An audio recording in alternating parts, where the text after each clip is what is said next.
अस्सलाम वालेकुम स्टूडेंट्स। आज के इस वीडियो लेक्चर में हम लोग बात करेंगे एक्सरसाइज 1.1 के क्वेश्चन नंबर 6 की। आज का लेक्चर इस एक्सरसाइज पर एंड हो जाएगा और उसके बाद हम न्यू एक्सरसाइज शुरू करेंगे।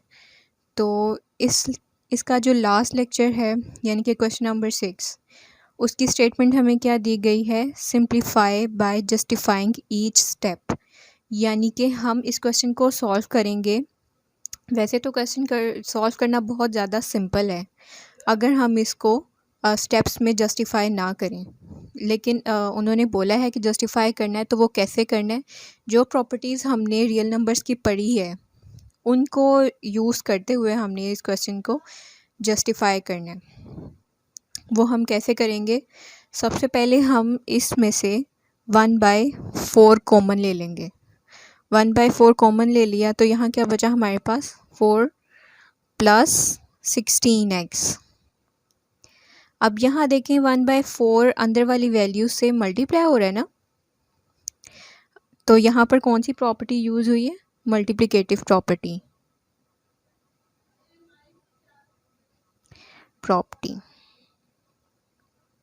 अब नेक्स्ट स्टेप में हम क्या करेंगे कि 1/4 में यहाँ 4 को अगर हम ऐसे लिखते हैं तो क्या कोई फ़र्क पड़ता है? 4 को 1 से मल्टीप्लाई करके 4 ही आना है ना। प्लस हम 16 को कैसे दो नंबर्स में डिवाइड कर सकते हैं? 4.4 यानी कि 4 4 ज़ा 16। 16 को हम इस तरह लिख सकते हैं, ठीक है, और इसके साथ x। अब हम क्या करेंगे, तो यहाँ पर हम जस्टिफाई करेंगे। जस्टिफिकेशन इसकी कैसे होगी कि यहाँ पर कौन सी प्रॉपर्टी यूज़ हुई है? तो हमने पढ़ी थी एक डिस्ट्रीब्यूटिव प्रॉपर्टी। डिस्ट्रीब्यूटिव प्रॉपर्टी क्या थी कि एक वैल्यू बाहर मल्टीप्लाई हो रही हो और अंदर दो वैल्यूज़ आपस में प्लस हो रही हो, और जो बाहर की वैल्यू है वो बारी बारी अंदर की वैल्यूज़ के साथ मल्टीप्लाई हो रही हो। तो वो थी हमारी डिस्ट्रीब्यूटिव प्रॉपर्टी।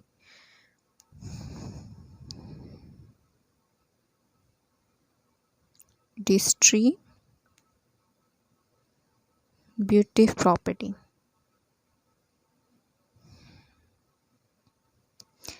अब हम क्या करेंगे, यहाँ से 4 कॉमन ले लेंगे।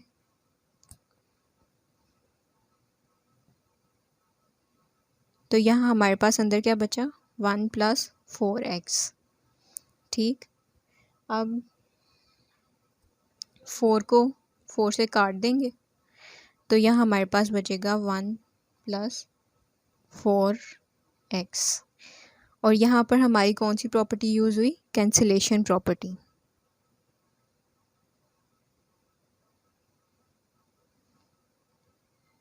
यानी कि इन दोनों ने एक दूसरे को कैंसिल किया ना, तो हमारे पास आंसर क्या आ गया? 1 + 4x, और बाहर बाहर हमारे पास ये 1 था। ठीक, यानी कि 1 अंदर वाली वैल्यूज़ के साथ मल्टीप्लाई हो रहा है। तो जब ये मल्टीप्लाई हो गया अंदर की वैल्यूज़ के साथ, तो हमारे पास वही वैल्यू दोबारा से आ गई। लेकिन यहाँ पर कौन सी प्रॉपर्टी यूज़ हुई? क्योंकि 1 अंदर वाली वैल्यूज़ के साथ मल्टीप्लाई हुआ था, इसलिए यहाँ पर यूज़ हुई मल्टीप्लिकेटिव प्रॉपर्टी।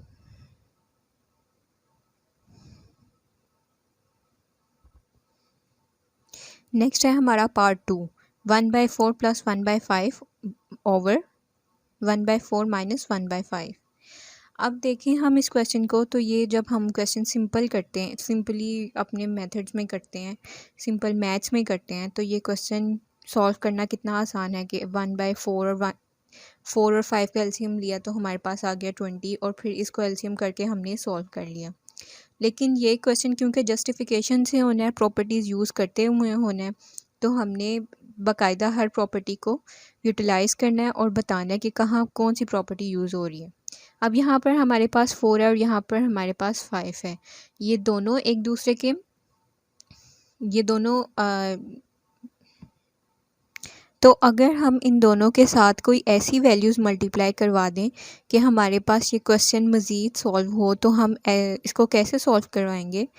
1/4 को अगर इस साइड पे हम 5 को 5 मल्टीप्लाई एंड डिवाइड करवा दें, और इस साइड पे 1/5 को मल्टीप्लाई और डिवाइड करवा दें, तो क्या कोई फ़र्क पड़ता है?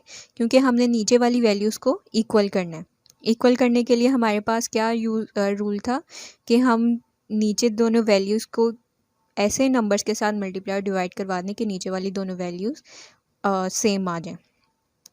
यही रूल हम नीचे भी यूज़ करेंगे, बस नीचे माइनस है ऊपर प्लस है। 1/4 डॉट 5/5 प्लस 1/5 डॉट 4/4। अब यहाँ पर कौन सी प्रॉपर्टी यूज़ हुई है?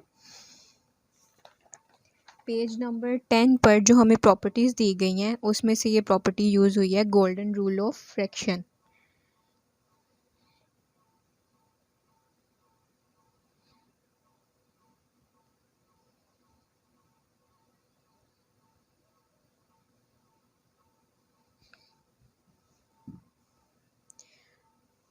अब नेक्स्ट स्टेप में हम क्या करेंगे, 1 को 5 से मल्टीप्लाई करवाया, हमारे पास आया 5।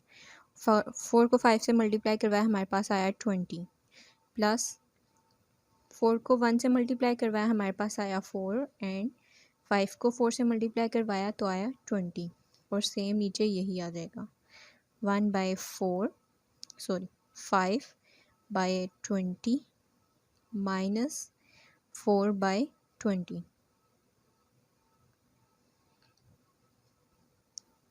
अब नेक्स्ट स्टेप में हम लोग क्या करेंगे कि 1/20 को कॉमन ले लेंगे। 1/20 इंटू 5 + 4 ओवर 1/20 इंटू 5 - 4। अब हमने प्रॉपर्टीज़ में पढ़ा था कि कोई ऐसी वैल्यू हमारे पास कॉमन आए कि वो अंदर वाली वैल्यूज़ आपस में प्लस हो रही हो या माइनस हो रही हो और बाहर की वैल्यू मल्टीप्लाई हो रही हो, तो यहाँ पर कौन सी प्रॉपर्टी यूज़ हुई है? Distributive property.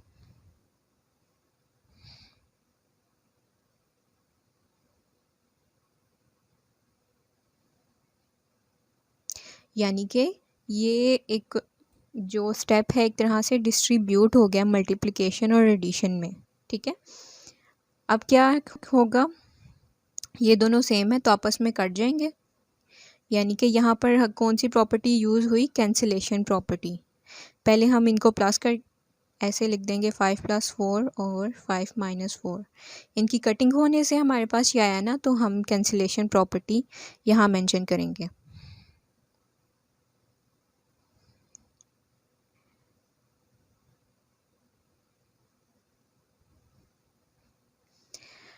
अब हमारे पास आंसर क्या आ गया? 5 + 4 9, 5 - 4 1 = 9। ये हमारा आंसर।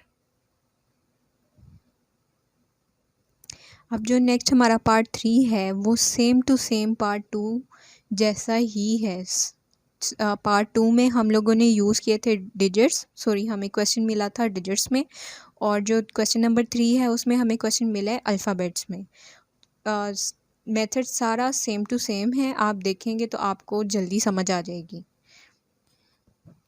तो ये क्या है कि यहाँ पर भी फ्रैक्शन में दिया गया क्वेश्चन और बीच में प्लस और माइनस है, यानी कि एलसीएम वाला क्वेश्चन अगर हम सिंपली सॉल्व कर रहे हो, लेकिन हम इसको सिंपली नहीं सॉल्व करें बल्कि जस्टिफिकेशन से सॉल्व कर रहे हैं, तो उसको सॉल्व करने के मेथड में हमने क्या यूज़ किया था कि हम इनके नीचे वाली वैल्यूज़ को सेम करें।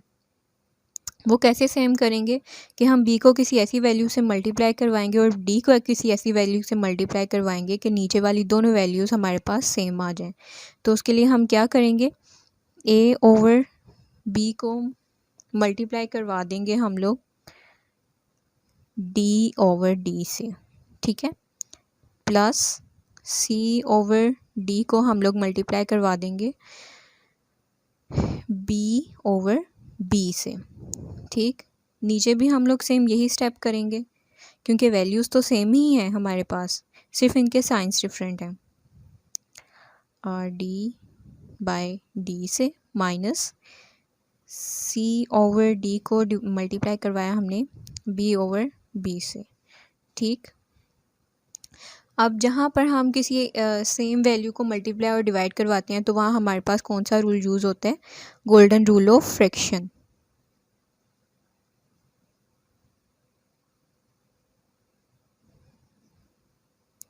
Golden rule of fraction.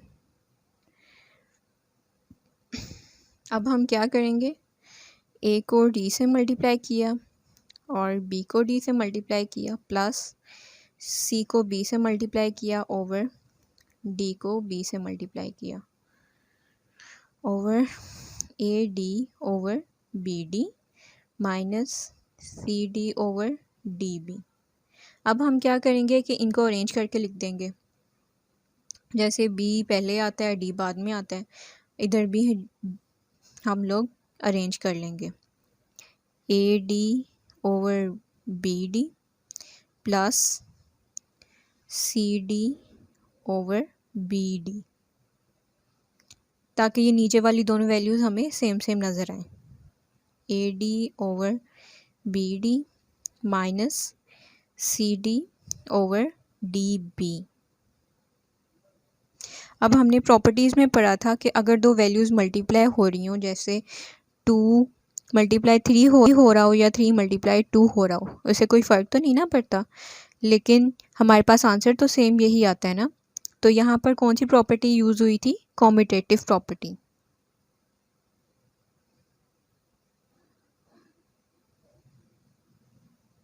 ठीक है, मैं इस क्वेश्चन को इसी पेज पे पूरा करने की कोशिश करूँगी ताकि आपको मज़ीद कन्फ्यूजन ना हो। तो हम क्या करेंगे कि इसमें से 1 ओवर बी डी कॉमन ले लेंगे, 1 ओवर बी डी, तो हमारे पास क्या बचेगा, A D plus C D over, अब इधर से भी हम 1 ओवर बी डी कॉमन ले लेंगे, A D minus C D बचेगा अंदर। तो यहाँ पर कौन सी प्रॉपर्टी यूज़ हुई हमारी, जिसमें हमने किसी वैल्यू को कॉमन ले लिया और अंदर हो रहा है प्लस या माइनस, तो यहाँ पर प्रॉपर्टी यूज़ हुई है distributive property.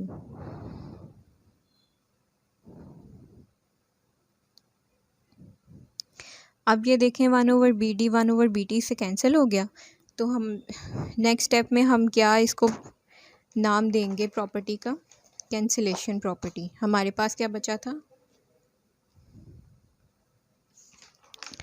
A D plus C D over A D minus C D, A D plus C D over A D minus C D. तो यहाँ पर हम कटिंग से ही हमारे पास ये बाकी बचा ना, ये वाली फ्रैक्शन आई, तो हम यहाँ पर नाम देंगे किस प्रॉपर्टी का, कैंसिलेशन प्रॉपर्टी का।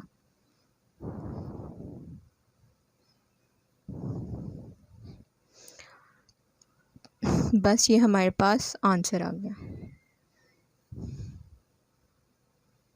ए डी माइनस सी डी।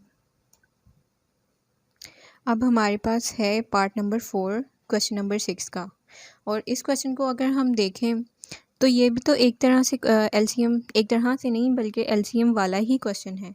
तो एलसीएम वैसे तो सॉल्व करना हमारे लिए बहुत इजी है, लेकिन यहाँ हमने जस्टिफिकेशन यूज़ करते हुए क्या करना है, सबसे पहले कौन सा रूल यूज़ करना है, 1 ओवर ए के साथ हम किसी ऐसी वैल्यू को मल्टीप्लाई करवा दें कि नीचे हमारे पास दोनों वैल्यूज़ को सेम करने के लिए क्या मेथड हम यूज़ करेंगे कि हम ए के साथ किसी ऐसी वैल्यू को मल्टीप्लाई करवा दें और बी के साथ किसी ऐसी वैल्यू को मल्टीप्लाई करवा दें कि हमारे पास नीचे वाली दोनों वैल्यूज़ सेम हो जाएं। तो उसके लिए हमें मल्टीप्लिकेशन और डिवीजन यूज़ करनी पड़ेगी।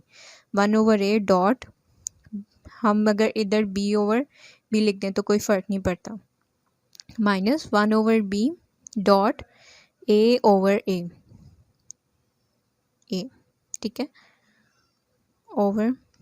अब यहाँ पे 1 है, अगर हम 1 को इक्वल कर दें A B over A B के तो कोई फ़र्क पड़ता है, इसने तो कटिंग हो जाना है ना। लेकिन क्वेश्चन सॉल्व करने के लिए हमें कुछ ना कुछ ऐसा करना था कि हमारा क्वेश्चन इजीली सॉल्व हो जाए या हम अपनी प्रॉपर्टीज़ को जस्टिफाई करने में इजी फील करें। तो क्या होगा नेक्स्ट स्टेप, हम इस 1 की जगह लिख देंगे A B over A B minus 1 over A B, ठीक है, या फिर हम इसको अलग-अलग लिख लें 1 over A dot 1 over B, या इनको इकट्ठा भी लिखा जा सकता है, कोई फ़र्क नहीं पड़ता। अब हम क्या करेंगे, यहाँ पर हमारी कौन सी प्रॉपर्टी यूज़ हुई है, गोल्डन रूल ऑफ फ्रैक्शन की।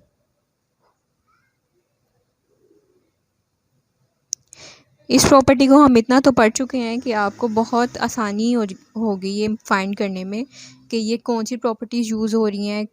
प्रॉपर्टीज़ को हम बहुत ज़्यादा डिस्कस कर चुके हैं, इसलिए शायद आपको मुश्किल ना हो इसको समझने में।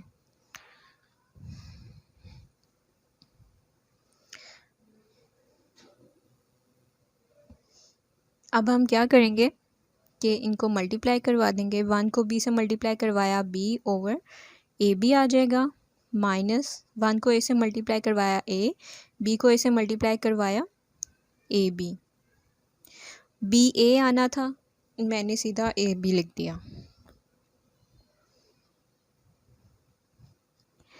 ए B over A B minus 1 over A B. ठीक है, हम चाहें तो यहाँ लिख सकते हैं कॉम्यूटेटिव प्रॉपर्टी, क्योंकि हमने यहाँ पर ए और बी को सही करके लिखा है, यानी कि कॉम्यूटेटिव प्रॉपर्टी यूज़ की है। बी ए आना था और उसकी जगह हमने लिख दिया ए बी।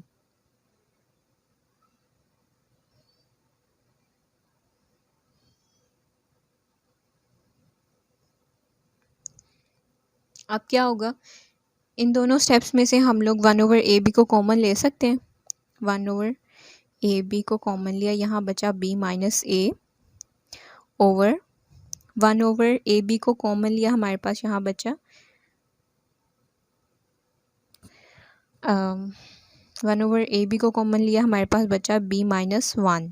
ठीक है, अब यहाँ पर कौन सी प्रॉपर्टी यूज़ हुई, 1 ओवर ए बी कॉमन आ गया और अंदर की वैल्यूज़ माइनस हो रही हैं, तो यहाँ हमारे पास प्रॉपर्टी यूज़ हुई डिस्ट्रीब्यूटिव प्रॉपर्टी।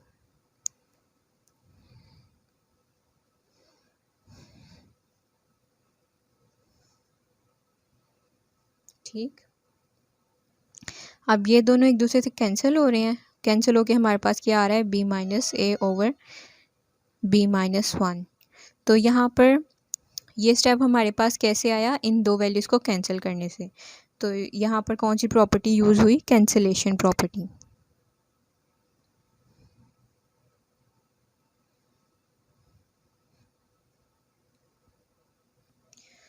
तो स्टूडेंट्स, ये था आज का हमारा क्वेश्चन नंबर 6। इस क्वेश्चन में आपको जो भी कन्फ्यूजन हो आप कमेंट सेक्शन में पूछ सकते हैं, और नेक्स्ट हम लोग स्टार्ट करेंगे कॉम्प्लेक्स नंबर्स को।